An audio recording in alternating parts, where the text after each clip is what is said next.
میری یعنی پہچان جو ہے پنجابی اردو کی زیادہ ہے. زیادہ یہ مضامین میں زیادہ پڑھا رہا ہوں. اچھا، کب سے آپ ٹیچنگ شروع کیا آپ نے؟ یہی 22/10/86 کو میں نے شروع کی تھی. اس وقت میں ہڑپا میں ہوتا تھا. تو ہڑپا سے پرے ایک گاؤں ہے مراد کے کاٹھیا. جی ہے بالکل. وہاں میں نے سٹارٹ کیا تھا. اس کے بعد چلتے چلتے یہ ساہیوال تک پہنچ گئے ہیں، کیونکہ زندگی جو ہے یہ ایک سفر ہے. جی بالکل. تو اس سفر کے ہم بھی ایک مسافر ہیں. بالکل. تو اسی سفر میں اب اس وقت ہم ساہیوال ایئرپورٹ پہ ہمارا قیام ہے. دیکھیں اللہ تبارک و تعالیٰ کب تک یہاں رکھتا ہے. جی اچھا سر جی، یہ بتائیے گا ایک استاد کو کیسا ہونا چاہیے؟ آج کل معاشرے میں دیکھا جاتا ہے کہ جو لوگ ہیں وہ ٹیچنگ کو پسند نہیں کر رہے. ہاں بس یہ ایسے تھا کہ پہلے آپ کو پتہ ہے کہ ٹیچر کو جو ہے نا ماسٹر کہتے تھے. تو بعض لوگ جو تھے وہ ماسٹر کے لفظ سے ان کو چڑ تھی، اس لیے لوگ ماسٹر نہیں بنتے تھے. اور آغاز میں یہ ہوا کہ جو مڈل پاس لوگ تھے، جو تھوڑے پڑھے لکھے تھے، وہ اس لائن میں آتے تھے تو لوگ ان کو ماسٹر کہتے تھے. مگر اب یہ ہو گیا ہے کہ اب تو اس میں ہائیلی کوالیفائڈ لوگ آ گئے ہیں. P H D M Phil لوگ آپ کو عام ملتے ہیں، سائنسدان لوگ ملتے ہیں. تو اب لوگ اس طرف بہت زیادہ آ رہے ہیں. تو میرا یہ خیال ہے کہ ٹیچر جو ہے نا اسے ایک تو وقت کا پابند ہونا چاہیے، اور دوسرے نمبر پہ اسے اپنی کتابوں کے علاوہ جو اپنا مطالعہ ہے نا اس سے بہت زیادہ وسیع کرنا چاہیے. کیونکہ میں خود ٹیچر ہوں. تو پتہ نہیں چلتا کہ ہو سکتا ہے کہ آپ پڑھا رہے ہیں تو بچہ اچانک آپ کو آسٹریلیا کا سوال کر دے. اب جیسے میری زندگی ہے تو میں پچھلے تقریباً کوئی 40 سال سے پاکستان کی اور پاکستان کے علاوہ آزاد کشمیر بھی گیا ہوں، سیریں کی ہیں، وہاں میں نے پڑھا ہے، لوگوں سے ملا ہوں. تو بچہ کوئی بھی سوال کر سکتا ہے. تو ٹیچر جو ہے اس کا وی این واسٹ ہونے کے لیے ایک تو اس کا مطالعہ ہونا چاہیے، اور دوسرا یہ کہ اسے زیادہ سے زیادہ دنیا پھرنی چاہیے. کیونکہ اللہ پاک نے قرآن پاک میں بھی فرمایا ہے کہ سیروا فی الارض، کہ آپ زمین کی سیر کریں. جی بالکل. اچھا، آپ ایک شاعر ہیں، نثر نگار ہیں. آپ الفاظ کو شاعری اور نثری جامعہ کب سے پہنا رہے ہیں؟ یہ میرا خیال ہے کہ تقریباً کوئی 25 سال ہو گئے. گوڑپا میں ایک مشاعرہ ہوا تھا، اس میں کاشف سجاد صاحب آئے تھے بورے والا سے. تو ان کی شاعری کو جب میں نے سنا تو مجھے بڑا اچھا لگا کہ افسانہ ہم پڑھتے ہیں تو وہ 5 صفحوں کا ہوتا ہے، کتاب ہم دیکھتے ہیں 250-300 صفحات کی ہوتی ہے. مگر شعر ایک ایسا ہوتا ہے کہ 2 لائنوں کے اندر پوری ایک کہانی ہوتی ہے. جیسے کاشف سجاد کا ایک شعر تھا کہ چڑھتے ہوئے سورج کے پجاری ذرا سن لیں، سورج کسی سر پہ کبھی سایہ نہیں کرتا. تو اس کے اندر آپ دیکھیں کہ 2 لائنوں کے اندر جو ہے جسے ہم مصرع اولا اور مصرع ثانی کہتے ہیں، اس کے اندر پوری ایک کہانی سموئی ہوئی ہے. تو میں نے کہا کہ اب آگے چونکہ لوگ جو ہے مختصر سننا پسند کرتے ہیں، مختصر بات کرتے ہیں، تو شاعری کی طرف بھی آنا چاہیے. ہاں، یہ اس لیے مجھے اچھی لگی. اور ویسے بھی اس کے اندر ایک موسیقیت ہوتی ہے، ایک خوبصورتی ہوتی ہے، لوگ اسے پسند کرتے ہیں. تو اس لیے میں شاعری بھی نثر کے ساتھ کرتا ہوں. اچھا، شاعری میں آپ کس شاعر سے متاثر ہیں؟ آپ کے استاد کون ہیں؟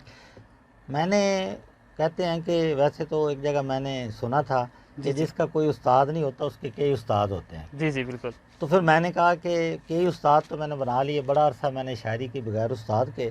پھر میں نے محترم کاشف سجاد صاحب ہیں بورے والا، ان سے اصلاح لی. پھر ساہیوال میں پروفیسر سید ریاض حسین زیدی صاحب ہیں، ان سے اصلاح لی.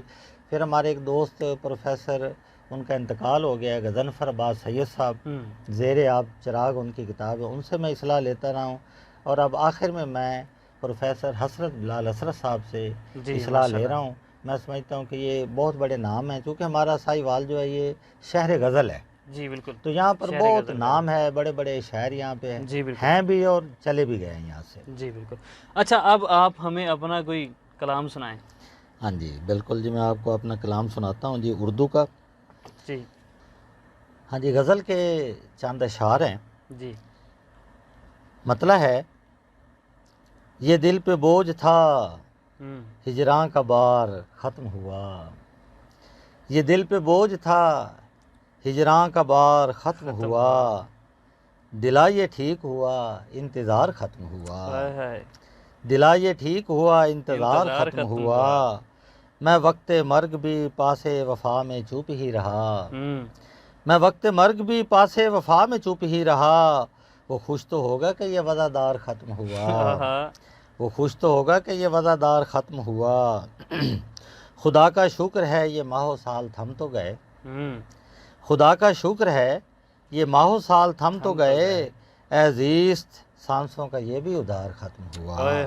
کیا بات۔ شعر سنیں ابو بکر بھائی جی کہ طواف آرزو دونوں طرف سے آج کہاں، طواف آرزو دونوں طرف سے آج کہاں، عجب ہوس کا ہے یہ دور پیار ختم ہوا، ختم ہوا۔ واہ جی واہ، کیا عجب ہوس کا ہے یہ دور پیار ختم ہوا۔ بالکل ہے۔ شعر ہے کہ تلاش عشق میں بھٹکا ہوں در بدر یارو، تلاش عشق میں بھٹکا ہوں در بدر یارو، کہیں وفا نہ ملی اعتبار ختم ہوا۔ مکتا ہے کہ عجیب کرب میں اظہر حیات گزری ہے، عجیب کرب میں اظہر حیات گزری ہے، کبھی نہ سلسلہ زار زار ختم ہوا، کہ دل پہ بوجھ تھا ہجراں کا بار ختم ہوا، دلا یہ ٹھیک ہوا انتظار ختم ہوا۔ جی ماشاءاللہ، کیا بات ہے۔ تو صاحب، خطاط ہونے کے حوالے سے آپ سے سوال ہے کہ نئی نسل کو خوش نویسی کی کس قدر ضرورت ہے، اس کی اہمیت کیا ہے؟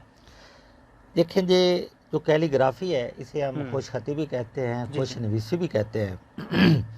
آپ اس کی اہمیت کا یہی سے اندازہ لگا لیں کہ اللہ تبارک و تعالیٰ نے قرآن پاک میں پوری ایک سورت اتاری ہے جس کا نام سورہ القلم ہے، اور اللہ پاک فرماتے ہیں کہ اللہ زی علم بالقلم، کہ وہ اللہ جس نے قلم کے ذریعے علم سکھایا۔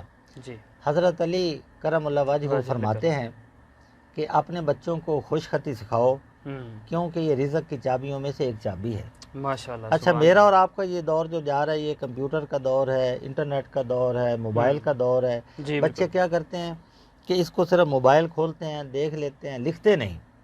تو اللہ تعالیٰ فرما رہے ہیں کہ اللہ تبارک و تعالیٰ قلم کے ذریعے علم سکھاتے ہیں، تو ہماری جو نسل ہے قلم سے دور ہوتی جا رہی ہے، تو میں اس لیے ان کو قلم کی طرف لانا چاہتا ہوں۔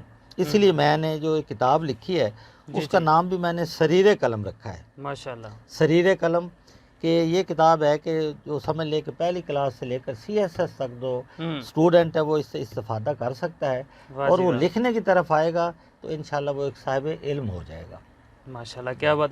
اس کے علاوہ آپ نے خطاطی والے سے کیا کام کیا ہے؟ ہاں، اس میں ساہیوال کے اندر اور تقریباً پنجاب کے اندر کم از کم میری کوشش ہے کہ جو ہمارے اساتذہ ہیں جس میں لیڈی ٹیچر بھی ہیں اور اس کے علاوہ میل ٹیچر ہیں، ان کو میں نے تربیت دی ہے اور دے رہا ہوں۔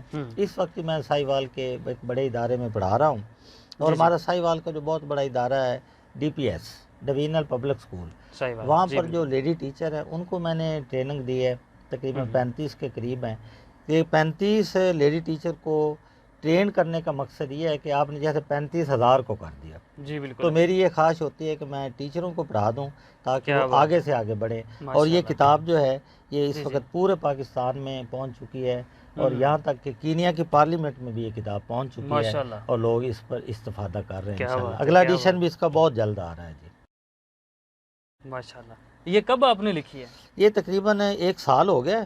اچھا۔ یہ 500 میں نے چھپوائی تھی، پہلے تو بڑا عرصہ نوٹس چلتے رہے، دوستوں نے کہا اب نہیں اسے کتابی شکل میں لائیں، تو پھر میں نے یہ چھپوائی 500، اور وہ 1 سال کے اندر ہی بڑی تیزی کے ساتھ ہے یہ تقریباً پورے پاکستان میں کتاب گئی۔ تو اب میرے پاس بہت تھوڑی رہ گئی، تو اب انشاءاللہ ایک ساہیوال کا ادارہ ہے وہ اب اس کو دوبارہ پرنٹ کر رہا ہے کافی تعداد میں، تو انشاءاللہ پھر یہ دوبارہ اس کے اندر کچھ میں اضافہ بھی کر رہا ہوں اور کچھ تھوڑی بہت ترمیم بھی کی جا رہی ہے، اس کو مزید بہتری کی طرف لا رہے ہیں جی ماشاءاللہ۔ اچھا سر جی، بطور ادیب اور شاعر آپ کو نثر سے زیادہ لگاؤ ہے یا شاعری سے عشق ہے؟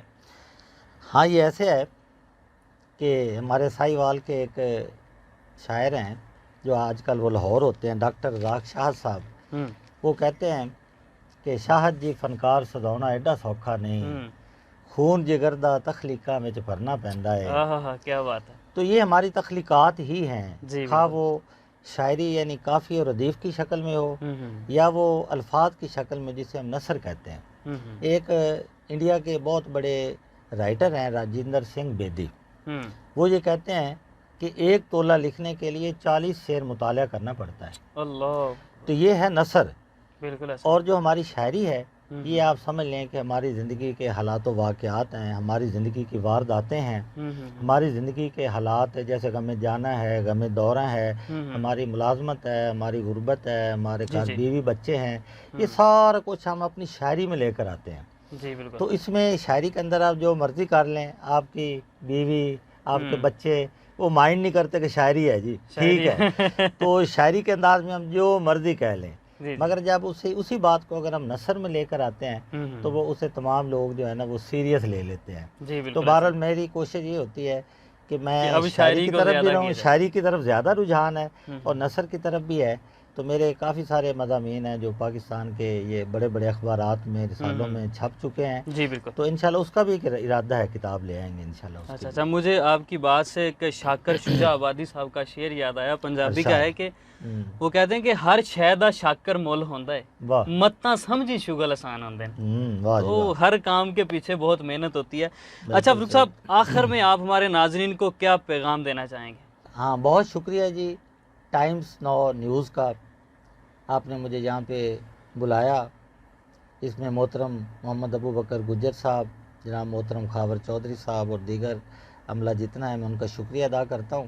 اور آپ کے اس پلیٹ فارم سے میں جو ہمارے خاص طور پہ جو نوجوان ہیں جن کو قائد اعظم محمد علی جناح رحمۃ اللہ علیہ نے ان نوجوانوں کو ہراول دستہ کہا تھا، تو میں یہ سمجھتا ہوں کہ ہمارے بعد یہ وہ جگہ لیں گے جہاں پر ہم موجود ہیں، تو آگے سے آگے جو ہے وہ زندگی مشکل ہوتی جا رہی ہے کہ اٹھو کہ قیامت نہ ہوگی پھر کبھی، چلو کہ زمانہ چال قیامت کی چل گیا۔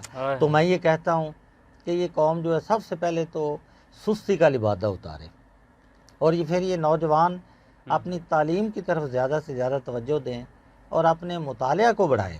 ہمارے نوجوان آج کل موبائل کے پیچھے پڑے رہتے ہیں، انٹرنیٹ کے پیچھے پڑے رہتے ہیں، اس میں بھی علم ہے، مگر جتنا علم مطالعہ کے اندر ہے، جس طرح وہ ازبر چیزیں ہوتی ہیں، وہ کسی اور ذریعے سے ناممکن ہے۔ کہ ہمارے جتنے لوگ آگے بڑھے ہیں وہ کتابوں کا مطالعہ کر کے ہی آگے بڑھے ہیں۔ کسی نے کہا بھی تھا کہ گاہے گاہے اسے پڑھا کیجئے، دل سے بہتر کوئی کتاب نہیں۔ کیا بات! تو جناب کتابوں کا مطالعہ کریں، میں تو اپنے نوجوانوں کو یہی کہوں گا جی۔ اچھا، آخر میں آپ کی لکھی ہوئی غزل کے ارشاد 3 اشعار۔ ہاں جی۔ تیرے تصورات میں بیٹھا ہوا ہوں میں، تیرے تصورات میں بیٹھا ہوا ہوں میں، مجبوریوں کی قید میں تنہا ہوا ہوں میں، دیکھا تھا ایک خواب سو وہ خواب ہی رہا، تعبیر کی تلاش میں جاگا ہوا ہوں میں، خشک آج میری آنکھوں کا سیلاب ہو گیا، خشک آج میری آنکھوں کا سیلاب ہو گیا، ایک عمر تیرے ہجر میں رویا ہوا ہوں میں۔ جی فروخ صاحب، بہت شکریہ آپ کا، ہم آپ کے بے حد مشکور ہیں، آپ نے اپنے قیمتی وقت سے ہمیں ٹائم دیا۔ دعا ہے اللہ تعالیٰ آپ کی محنت رنگ لائے۔ اس کے ساتھ ہی ناظرین، اپنے میزبان محمد ابو بکر کو دیجیے اجازت، ملتے ہیں اگلے پروگرام میں ایک نئے مہمان کے ساتھ، تب تک کے لیے اللہ نگہبان۔